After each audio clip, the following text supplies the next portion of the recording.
당시 사도 요한은 예배소에서 사역을 하고 있었는데 참신은 오직 하나님과 예수 그리스도 한 분뿐이심을 가르쳐 왔기 때문에 당연히 황제 숭배를 거절했고, 이 일로 인하여 밤모섬으로 유배를 오게 된 것입니다.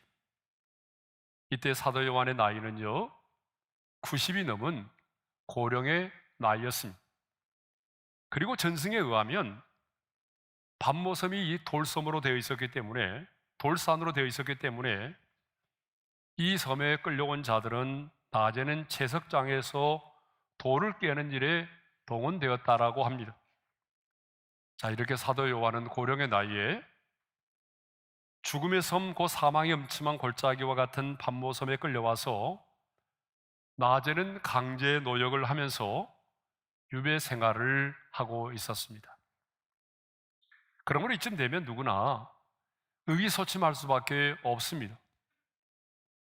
그런데 사도 요한은 의기소침하지 않았습니다. 아니, 너무나 당당하게 이 편지를 받는 수신자들에게 자기 자신을 이렇게 소개하고 있습니다. 나 요한은 너희 형제요, 그리스도의 고난에 동참하고 있는 성도들에게 나 요한은, 나 사도는 이렇게 말하지 않고 나 요한은 너희의 형제라고 말합니다. 그러면 여기서 너희는 누굽니까? 여기서 너희는 자신과 같이 황제의 숭배를 거절해서 극심한 고난 가운데 있는 그리스도인들을 말합니다. 그러면 왜 사도 요한은 자신을 사도라 칭하지 않고 너희의 형제라고 칭하였을까요? 그것은 자신이 함께 예수의 환난과 고난에 동참하고 있었기 때문입니다. 자, 우리 9절 상반절의 말씀을 한번 읽어볼까요? 다 같이요. 나 요한은 너희 형제요, 예수의 환난과 나라와 참음에 동참하는 자라. 그래서 원문을 보게 되면 이 형제와 동참하는 자가 하나의 관사로 묶여 있어요. 무슨 말입니까? 예수님 때문에 환난을 받고 하나님의 나라를 위해서, 하나님의 나라를 위해 고난에 동참하는 자가 고난 당하는 자의 형제가 될 수 있다라고 하는 거예요. 물론 형제라고 하는 말은 초대교회에서 예수 그리스도의 피로 말미암아 새롭게 구성된 하나님의 권속들을 지칭할 때 사용되는 용어가 바로 형제라는 말이었어요. 그러나 예수 그리스도 안에서 진정한 형제가 되려면 형제가 당하는 그 고난에 함께 동참하는 자가 될 때에 진정한 형제가 될 수 있다라고 하는 것입니다. 여기서 우리는 아주 중요한 사실을 발견하게 되는데요. 우리가 예수 그리스도 안에서 진정한 형제와 자매가 되려면 함께 고난에 동참할 수 있어야 한다는 것입니다. 그렇습니다. 아무리 우리가 오랫동안 순모임을 하고 오랫동안 목장 모임을 하고 소그룹 모임을 해도 그 예수님의 고난에 함께 동참하지 않으면, 아니 그 지체가 겪고 있는 그 고난에 함께 참여하지 않으면 진정한 형제와 자매가 될 수 없다는 거예요. 그러므로 여러분, 여러분의 소그룹 안에서, 그 공동체 안에서 정말 진정한 형제와 자매가 되려면 함께 그리스도의 고난에 동참할 수 있기를 바랍니다. 함께 그리스도의 고난에 동참할 뿐만 아니라 그 지체가 겪고 있는 그 고난과 아픔에 함께 참여할 수 있기를 바랍니다. 그럴 때 우리는 정말 그리스도 안에서 한 형제가 되고 자매가 될 수 있는 것입니다. 자신을 향하여 너희 형제라고 말했던 사도 요한은 더 나아가 예수의 환난과 나라와 참음에 동참하는 자라고 말합니다. 예수님과 하나님의 나라를 위해서 고난을 받는 자신을 뭐라고 말하죠? 참음에 동참하는 자라고 말하고 있어요. 근데 여기서 참음은요, 세상 사람들이 말하는 그런 참음이 아닙니다. 세상 사람들이 말하는 참음은 화가 치밀어 오르지만 어쩔 수 없기 때문에 참는 겁니다. 내가 약자이기 때문에, 내가 손해를 보기 때문에, 내가 어쩔 수 없이 참는 거예요. 내 힘으로는 해결할 수 없는 그 한계 상황 때문에 어쩔 수 없이 참는 거예요. 그런데 지금 사도 요한이 언급하고 있는 이 참음은요, 어쩔 수 없는 그 한계 상황 때문에 참는 것이 아닙니다. 스스로 동참하여 참는 것이죠. 당시 사도 요한이나 성도들은요, 얼마든지 고난을 피할 수 있었어요. 눈 딱 한 번 감고 황제 숭배에 동참하게 되면 얼마든지 환난과 핍박을 피할 수 있었어요.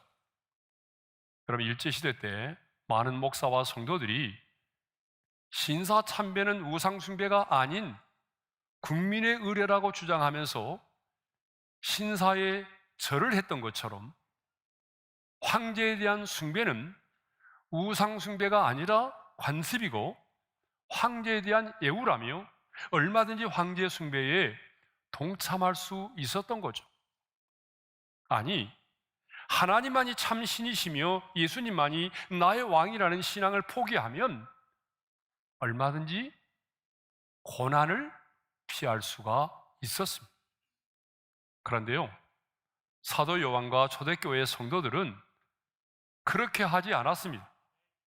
그들은 예수 그리스도와 하나님의 나라를 위해서 적극적으로 능동적으로 이 참음에, 이 고난에 동참을 한 것입니다.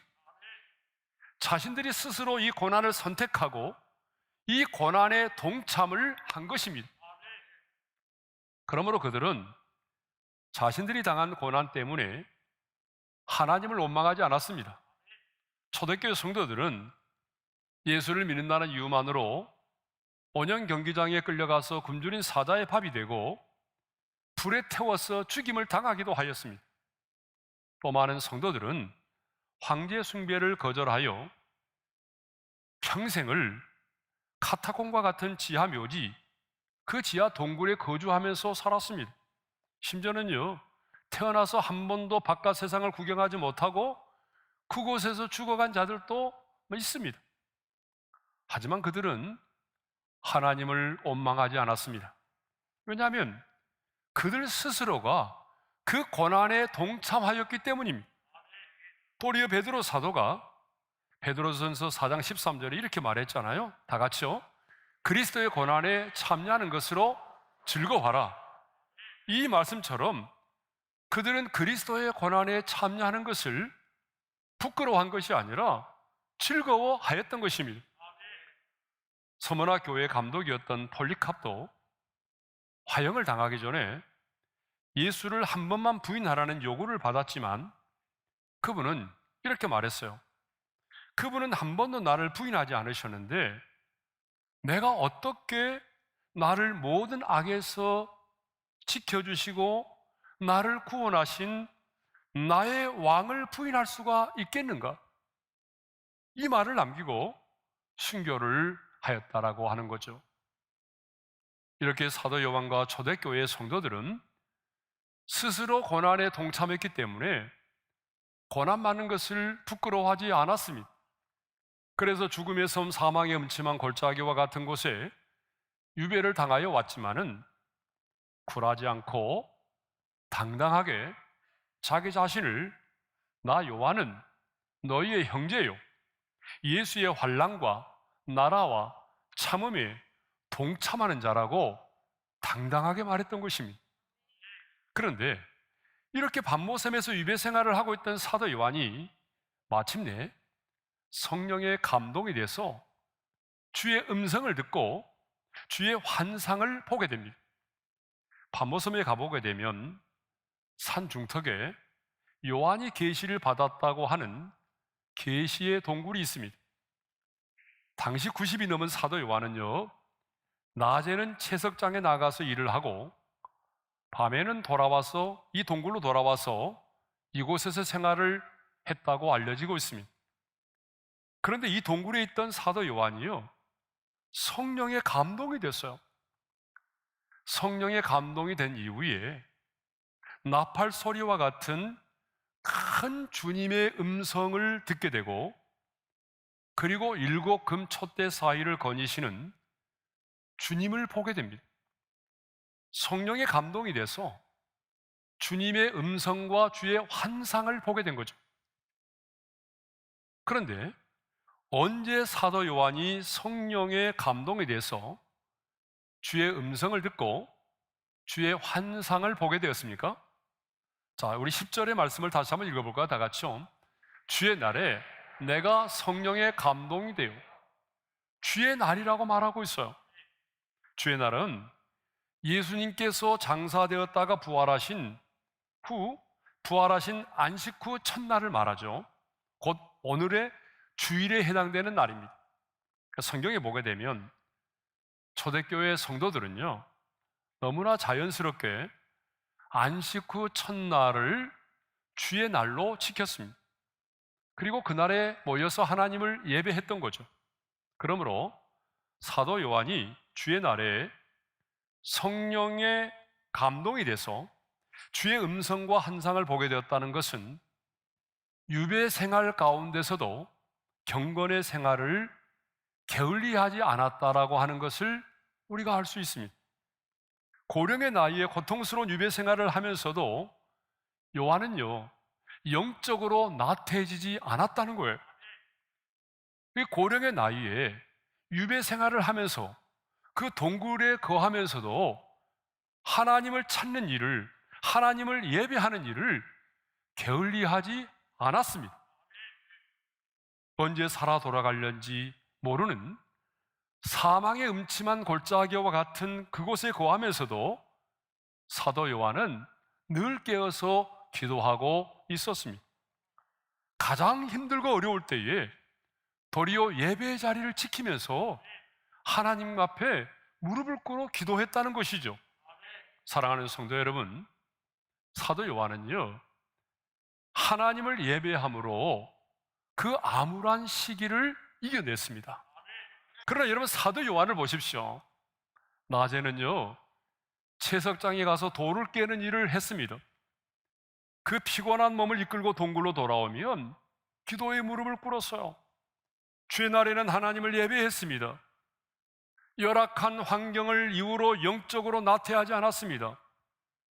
늘 깨어 기도했습니다. 주의 날을 구별하고 하나님께 온전한 예배를 드렸습니다. 저는 이 말씀을 듣는 모든 성도들이 어떠한 상황과 환경 속에서도 늘 깨어 기도하고 주의 날에 온전히 하나님을 예배할 수 있기를 바랍니다. 이렇게 사도 요한은 주의 날에 성령의 감동이 돼서 나팔 소리와 같은 큰 음성을 듣게 됐어요. 우리 10절의 말씀을 함께 읽겠습니다. 다 같이요. 주의 날에 내가 성령에 감동되어 내 뒤에서 나오는 나팔 소리와 같은 큰 음성을 들으니, 사도 요한이 주의 날에 들었던 음성은 세미한 음성이 아니었어요. 나팔 소리와 같은 큰 음성이었습니다. 주의 날에 성령에 감동된 사도 요한이 들었던 주의 음성은 무엇입니까? 자, 11절의 말씀을 읽겠어요. 다 같이요.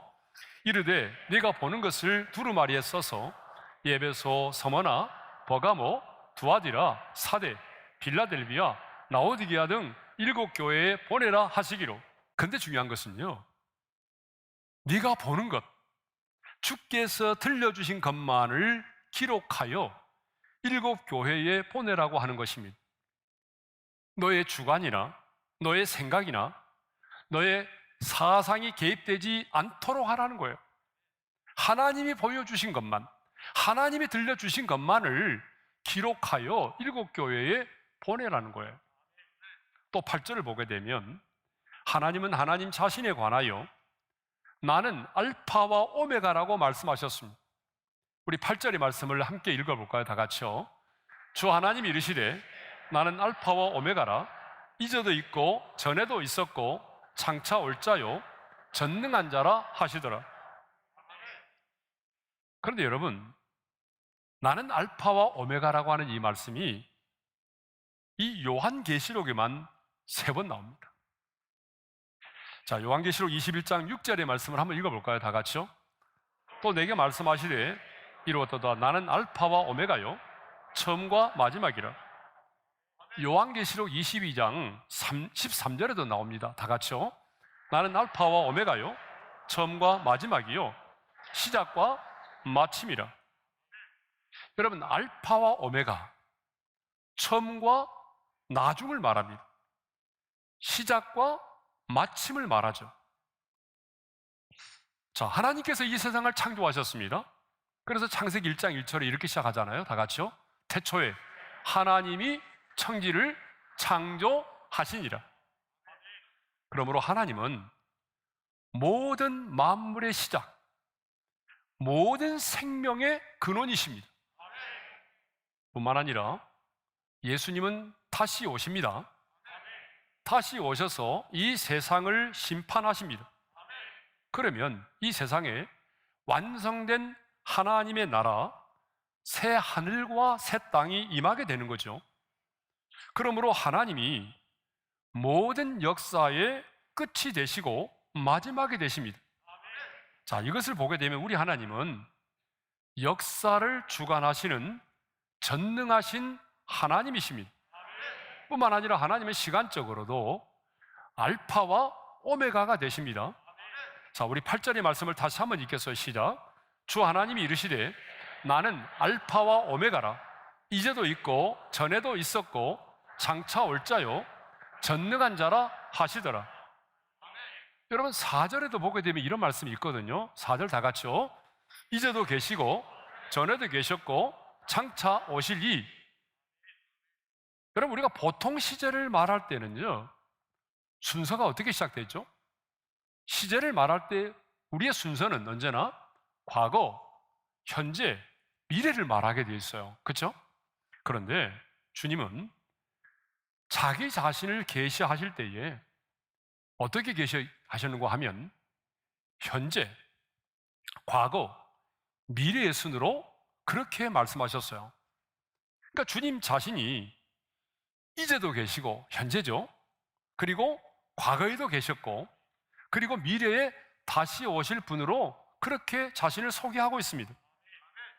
가장 먼저 주님은 자신을 소개할 때에 내가 과거에도 있었고 지금도 있고 장차 오실 자라고 말씀하지 않고 가장 먼저 뭘 말하죠? 이제도 계시고. 여러분, 이제도 계신 하나님, 오늘의 하나님, 지금의 하나님을 강조하신 것입니다. 그렇습니다. 우리 하나님의 시제는 항상 현재입니다. 그러므로 우리 하나님은 지금 살아 역사하시는 오늘의 하나님이십니다.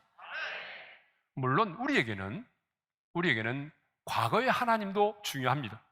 왜냐하면 하나님께서 과거의 시간 속에서 행하셨던 일들이 없다면 오늘 우리의 구원이 있을 수가 없기 때문이죠. 여러분, 그러잖아요. 예를 들어 볼까요? 자, 예수님의 성육신, 과거에 예수님이 인간의 몸을 입고 이 땅에 오셨고 그리고 십자가에서 죽으심과 부활, 그리고 성령의 오심.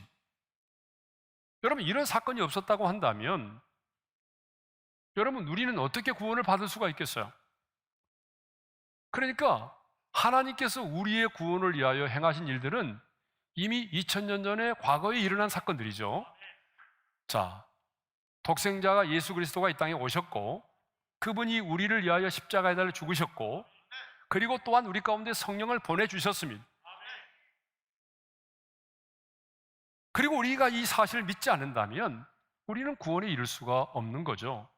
그러므로 과거의 하나님을 믿는 것도 우리에게는 너무나 중요해요. 그리고 미래의 하나님을 믿는 것도 중요합니다. 이 땅에 다시 오실 예수 그리스도, 그리고 심판하시며 우리를 다스리실 예수 그리스도, 우리의 눈물을 닦아주시며 우리에게 하나님 나라의 상급을 허락해 주실 그 예수 그리스도. 여러분, 우리는 그날을 소망하고 오늘의 어려움을 이겨내며 살아가지 않습니까? 그러니까 미래의 하나님도 우리에게는 너무나 중요한 거예요. 그런데 과거의 하나님도 우리에게 너무 중요하고 미래의 하나님도 우리에게 너무나 중요하지만, 그런데 이미 구원을 받고 살아가는 우리들에게는 과거의 하나님보다는, 미래의 하나님보다는 오늘 지금 살아 역사하시는 오늘의 하나님이 중요하다라고 하는 것입니다. 물론 시간에 구애받지 않으신 영이신 하나님을 우리가 이렇게 시간의 개념으로 이해한다는 것이 굉장히 모순된 것처럼 생각이 되지만, 이 땅에 발을 딛고 시간과 공간의 개념 속에 살아가는 우리들에게는 오늘의 하나님이 굉장히 중요하다라고 하는 사실입니다. 여러분, 왜 오늘의 하나님이 중요할까요? 그것은 첫째로 지금 내가 오늘을 살고 있기 때문에 그렇습니다. 여러분, 지금 우리는 미래에 살고 있지 않습니다. 우리는 과거에 살고 있지 않아요. 지금 우리의 현실은 오늘을 살아가고 있는 것입니다. 그리고 어제는 이미 내 인생이 가운데서 지나가 버린 시간들이죠.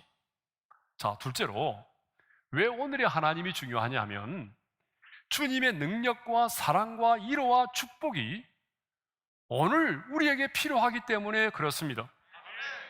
여러분, 사실 우리가 죽고 난 다음에는요, 주님의 능력과 사랑과 축복이 더 이상 필요하지 않아요. 여러분, 그러지 않아요?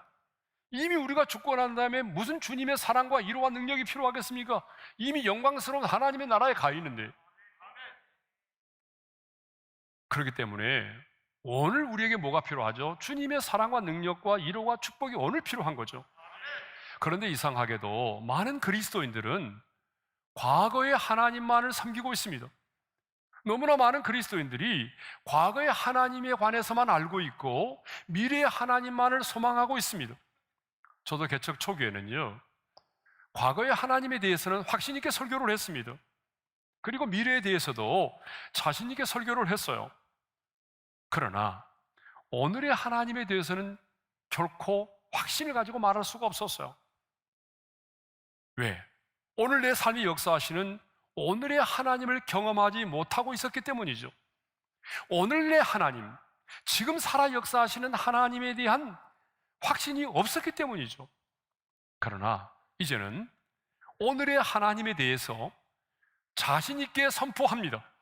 왜냐하면 하나님의 말씀은 반드시 이루어지며 예수 그리스도는 어제나 오늘이나 영원토록 동일하신 분이시기 때문입니다. 지금 우리에게는 2000년 전의 예수님만이 아니라 지금 우리 가운데 살아 역사하시는 오늘의 예수님이 필요합니다. 정말 중요한 것은 오늘의 하나님이 필요하다는 거죠. 오늘 나의 기도에 응답하시는 하나님, 오늘 내게 말씀하시는 하나님, 오늘 나와 함께 하시는 하나님이 필요합니다. 오늘 나를 위해 싸워주시는 오늘의 하나님이 필요한 것입니다. 오늘의 하나님을 선포할 때에 기적이 일어납니다. 제가 목회하면서 이 사실을 나중에 깨달았어요. 오늘의 하나님을 선포할 때에 기적이 일어난다는 사실을. 그런데 저는 과거에는요, 과거의 하나님에 대해서만 말씀을 많이 전했어요. 여러분, 과거의 하나님에 대해서는 확신을 가지고 말씀을 전할 수 있거든요. 그런데 중요한 것은 과거의 하나님에 대해서도 설교를 해야 되지만 그 말씀을 적용할 때는 오늘의 하나님으로 선포되어야 된다는 거예요. 마귀를 대적하라고 말씀하셨으면 어떻습니까? 오늘 그 마귀를 대적해야 되는 거죠.